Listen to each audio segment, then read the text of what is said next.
ધોરણ 6 વિષય ગુજરાતી। તો આપણે 3 પાઠ સુધી તો જોઈ ગયા હતા સાચી હજ।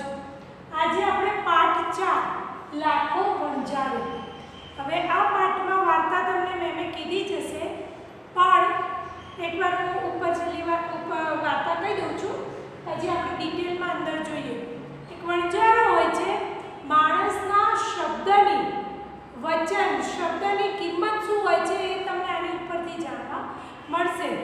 એને જેમ અત્યારે કોવિડ-19 ચાલે છે તો બધાને પૈસાની એની મુશ્કેલી હોય, તો એને પણ એક વખત પૈસાની મુશ્કેલી પડી, તો એને શેઠને ત્યાં પૈસા ઉછીના લીધા। ઉછીના લઈએ આપણે કોઈ વસ્તુ તો આપણે કંઈક ગીરવે એને આપવું પડે કે આની સાથમાં કે આના બદલે મને આટલા પૈસા આપો, હું તમને જે મુદત આપે ટાઈમ પીરિયડ કે એમાં હું તમારા પૈસા પાછા આપી દઈશ। તો આને 1 મહિનાની અંદર એમને પૈસા પાછા આપી દેવાના હતા શેઠને। તો એની જોડે એવું કશું હતું નહીં, તો એને શું મૂક્યું, તો એને શાક ઉપર એનો કૂતરો હતો ડાગ્યો, તો એ મૂક્યો કે તું રે શેઠને ત્યાં, હું તને પાછો આવીને છોડાવી દઈશ, પૈસા આપી અને છોડાવી દઈશ।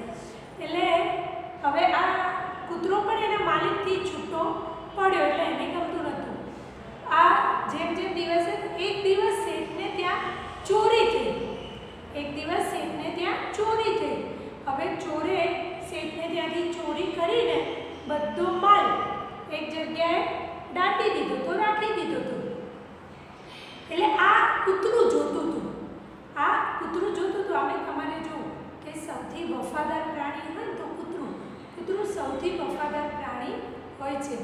તો શેઠે પોલીસ બોલાવીને બધી કાર્યવાહી થઈ, તો એ શેઠનું ધોતિયું પકડીને એને લઈ જતો હતો ક્યાં, કે જ્યાં ચોર લોકોએ પૈસા અને ઘરમાંથી જે ચોરી કરેલી વસ્તુ રાખી હતી ત્યાં કૂતરું શેઠને એની ધોતી ખેંચીને લઈ જતો હતો।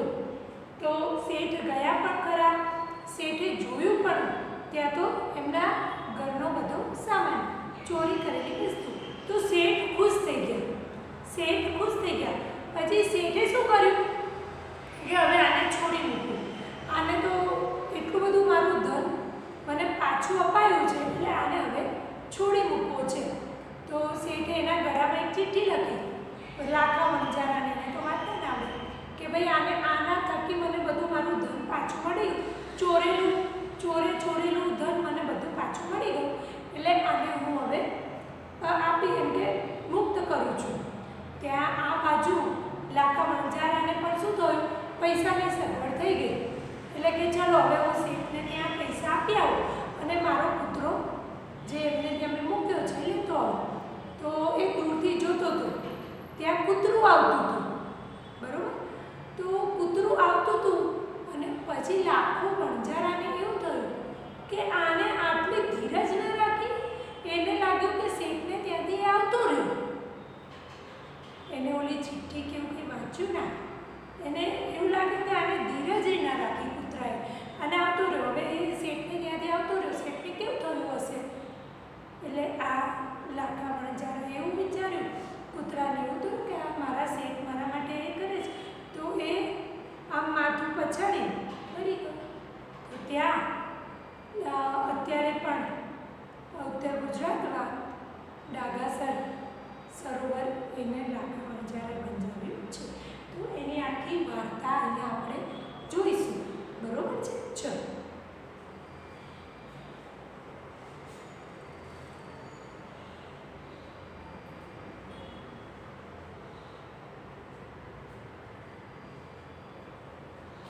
વાર્તા। એક વણજારો હતો, આ વણજારો એનું નામ લાખો। લાખો પૈસે ટકે તો એ ધનવાન હતો, પરંતુ એકવાર તેને ભીડ પડી, એટલે કે પૈસાની જરૂર ઊભી થઈ। લાખો વણજારો પૈસા જો લાખો વણજારો, એક વણજારો હતો, વણજારાનું નામ શું હતું? લાખો। એકવાર એને શું પડી ભીડ પડી એટલે એને પૈસાની જરૂરત ઊભી થઈ, બરોબર?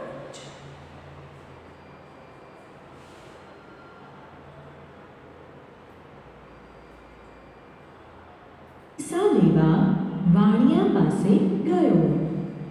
વાણિયો આ બોલ્યો, વાણિયો જોઈએ તેટલા રૂપિયા લઈ જાઓ, તમારા જ છે. જોઈતી રકમ ખાતે મંડાવી લાખો ઉઠ્યો, એટલે કે લાખાને જરૂર હતી તેટલા રૂપિયા તેણે લીધા અને ત્યાંથી ચાલતો થયો.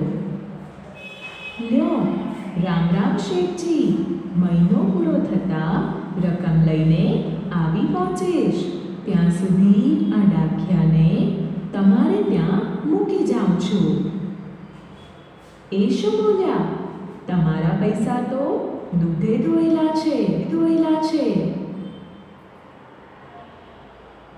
હવે એ શું કહે છે કે હું પૈસા લઈ જાઉં છું 1 મહિનાની મુદત માટે, તો મારો આ કૂતરો તમારે ત્યાં રાખું છું. શેઠ શું કહે છે કે તમારા પૈસા દૂધે ધોયેલા છે. પૈસા દૂધે ધોયેલા એટલે શું?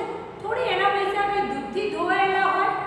એના પૈસા એટલે એમને વિશ્વાસ છે કે લાખો વણજારો ગમે તે થાય, શેઠના એટલે કે વાણિયાના પૈસા તો આપી જ દેશે, એવો વિશ્વાસ હતો એને.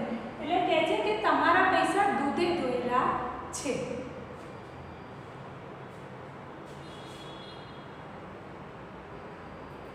મોટી મહેરબાની શેઠ, પણ એમ કંઈ સાનમાં મૂક્યા વિના મારાથી એક પાઈ પણ લેવાય નહીં. લાખાએ ડાઘિયાને ડચકારીને શેઠની પાસે રહેવા હાથ અને આંખથી ઈશારો કર્યો. પછી એણે તરત જ ડાઘિયા પરથી આંખ વાળી દીધી, એટલે કે એની તરફ જોયું નહીં અને તે પોતાને રસ્તે પડ્યો. ડાઘિયો લાખાની પીઠ દેખાઈ ત્યાં સુધી તેના તરફ જોઈ રહ્યો. આ વાતને થોડા દિવસો વીત્યા. મેં તમને કીધું એમ કે પ્રાણીઓમાં સૌથી વફાદાર પ્રાણી હોય તે કોણ હોય? કૂતરો. જો કૂતરો એના શેઠને જાય છે ત્યાં સુધી એની પીઠ દેખાતી હતી, ત્યાં સુધી એને જોતો રહ્યો.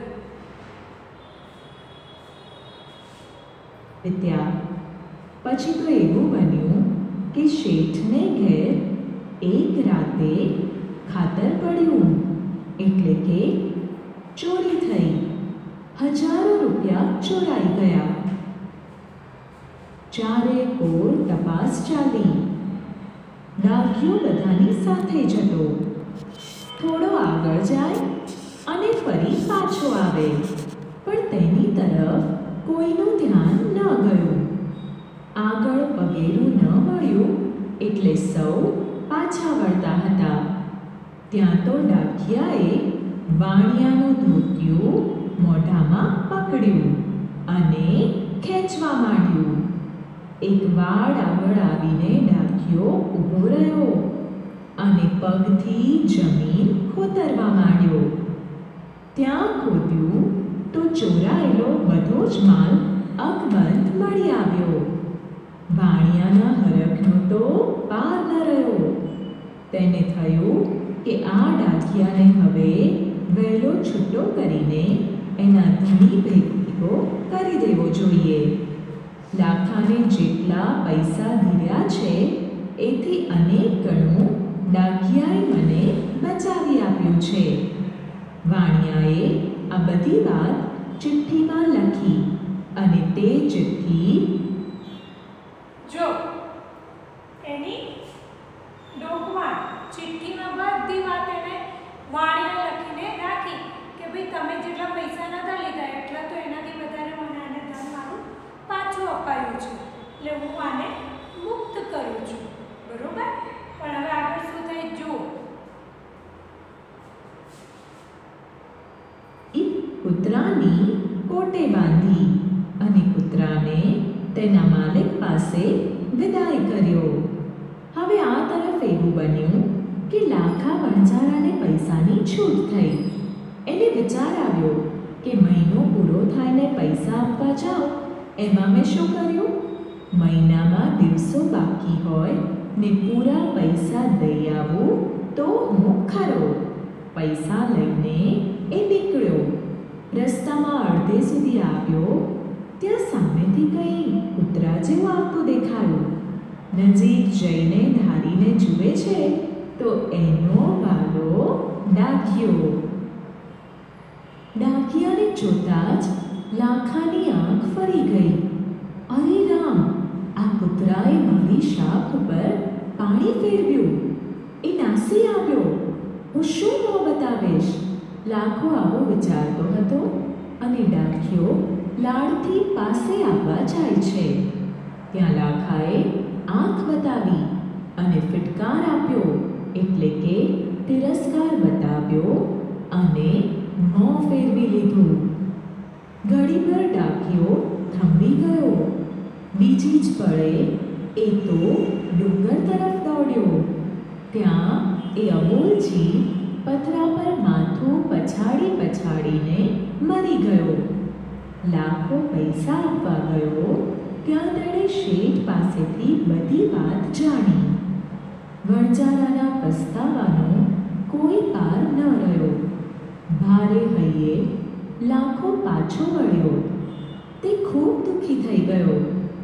જ્યાં પોતાનો વફાદાર અને વિશ્વાસુ પુત્રો માથું પછાડી પછાડીને મરી ગયો હતો, ત્યાં તેણે એક મોટું સરોવર બંધાવ્યું. એ સરોવર તે ડાઘાસર, ઉત્તર ગુજરાતમાં રાધનપુર પાસે એ આવેલું છે. એક વફાદાર પુત્રની યાદગીરીમાં આ સરોવર બંધાવવામાં આવ્યું હતું. બાળ દોસ્તો, સાંભળીને આ વાર્તાને આધારે આપણને શીખવા મળે છે કે માત્ર માણસો જ નહીં પણ પ્રાણીઓ પણ વફાદાર અને વિશ્વાસુ હોય છે. બીજી એક વાત એ પણ શીખવા મળે છે કે વગર વિચારે કોઈ પણ નિર્ણય ઉતાવળથી લેવો જોઈએ નહીં, નહીંતર પસ્તાવાનો વારો આવે છે. ચાલો હવે પાઠમાં આવતા કેટલાક અઘરા શબ્દોની સમજ મેળવીએ. ભીડ પડવી. ભીડ પડવી એટલે તંગી જણાવી. ખાતે મંડાવી. ખાતે મંડાવી એટલે ચોપડામાં કોઈના નામનો હિસાબ નવેસરથી ઉધારવો. પગેરું. પગેરું એટલે પગનું નિશાન. શાખ. શાખ એટલે આબરૂ. સાન. સાન એટલે ગીરો. ગીરો એટલે કોઈ વસ્તુ કે મિલકત આપીને તેના બદલામાં રૂપિયા કે દાગીના લેવા. અકબંધ. અકબંધ એટલે હતો તેટલો જ. પિટકાર. પિટકાર એટલે ધિક્કાર, અનાદર.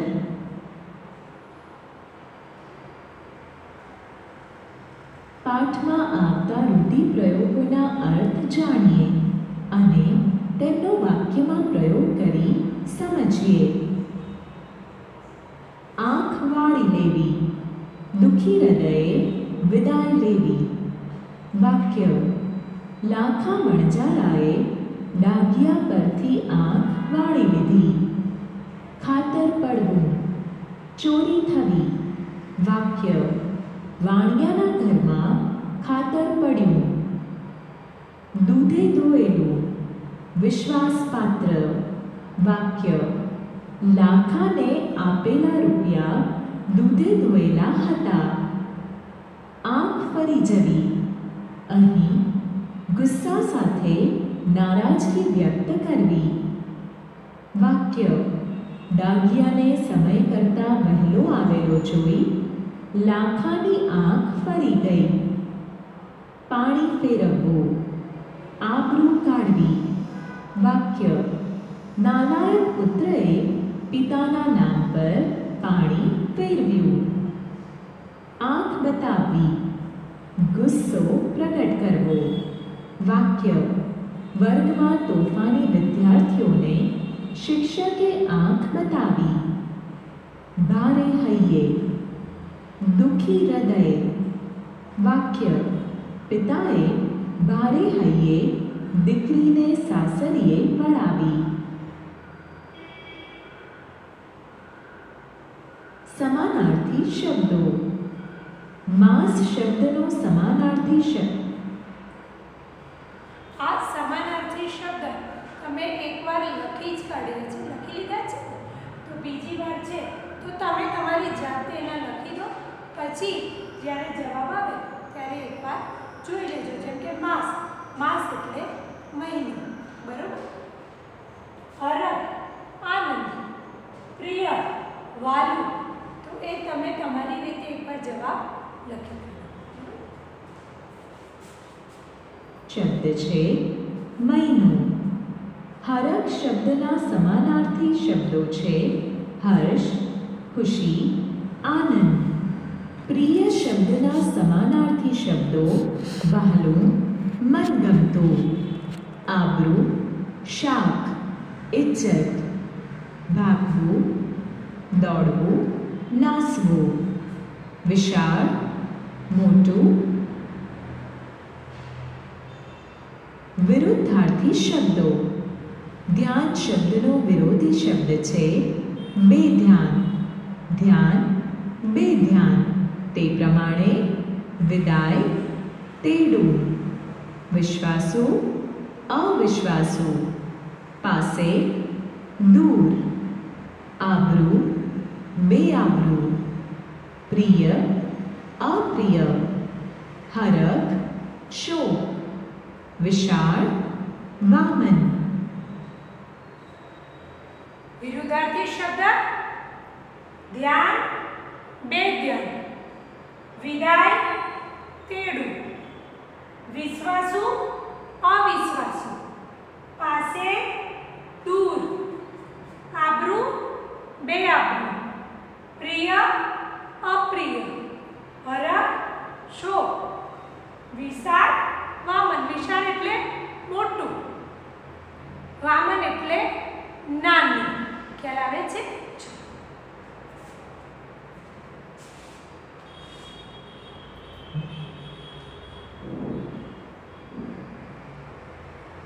વાક્યો કોણ બોલે છે અને કોને કહે છે? એ શું બોલ્યા? તમારા પૈસા તો દૂધે. એ શું બોલ્યા? તમારા પૈસા તો દૂધે ધોયેલા છે. આ વાક્ય કોણ બોલે છે? તો આ વાક્ય વાણિયો બોલે છે. અને કોને કહે છે? આ લાખા વણજારાને કહે છે. બરોબર? જો વાક્ય કોણ બોલે છે, કોને કહે છે, એ એકદમ વ્યવસ્થિત ક્યારે આવડે? કે આપણે પાઠ વાંચ્યો હોય ત્યારે. બરોબર? નજી પણ નથી વાંચ્યું, વાંચી લેજો.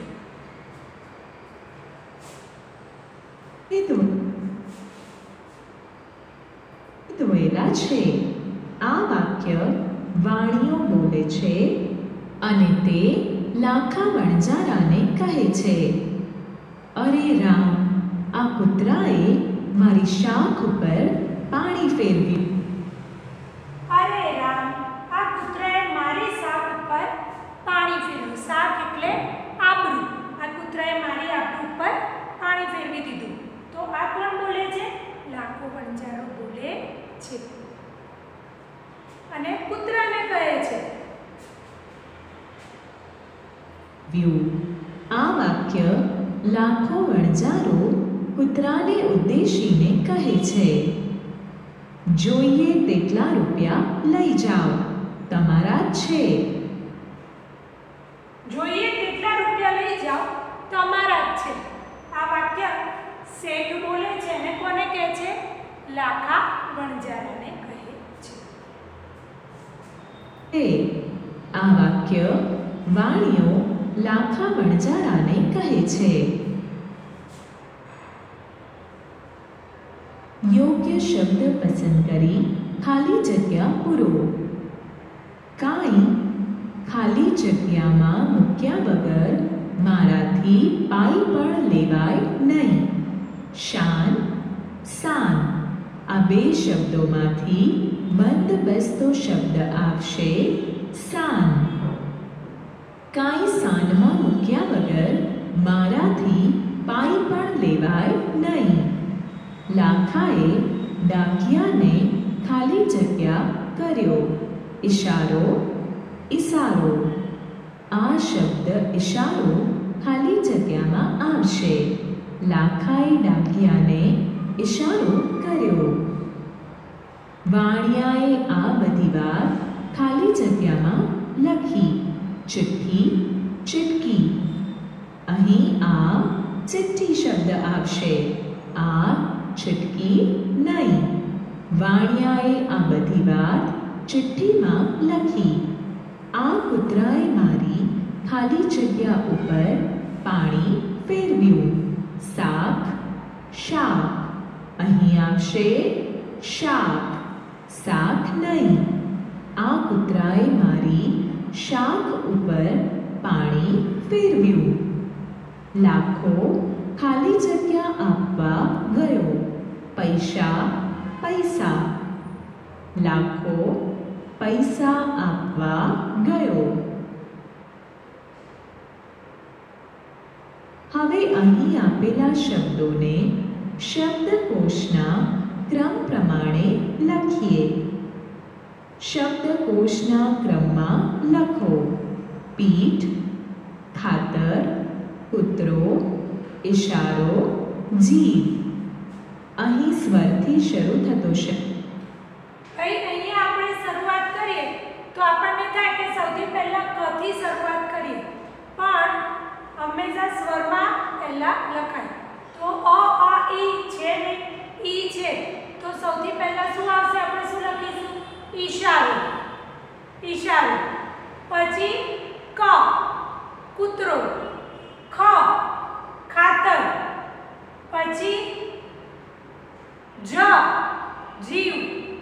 પ, પીઠ. બરોબર? એટલે એ રીતે આવશે. ઈશારો, કૂતરો, ખાતર, જીવ, પીઠ. બરોબર? શબ્દ ઇશારો સૌથી પહેલા આવશે. પછી આવશે કક્કાવારીના ક્રમ પ્રમાણેના શબ્દો.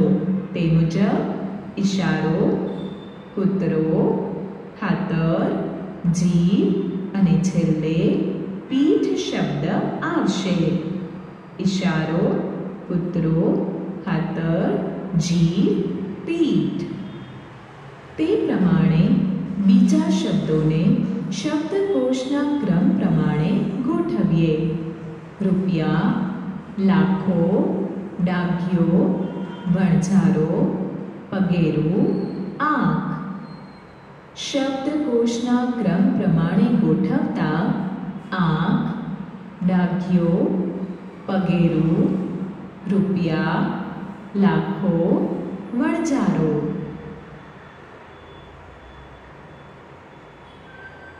વિચારો અને કહો.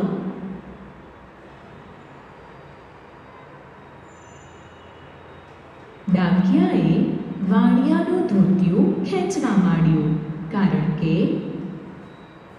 ડાઘિયાએ વાણિયાનું ધોતિયું ખેંચવા માંડ્યું, કારણ કે ડાઘિયાને ખબર હતી કે ચોરે ધન ક્યાં સંતાડ્યું છે. ડાઘિયાને ખબર હતી કે ચોરે ધન ક્યાં સંતાડેલું છે.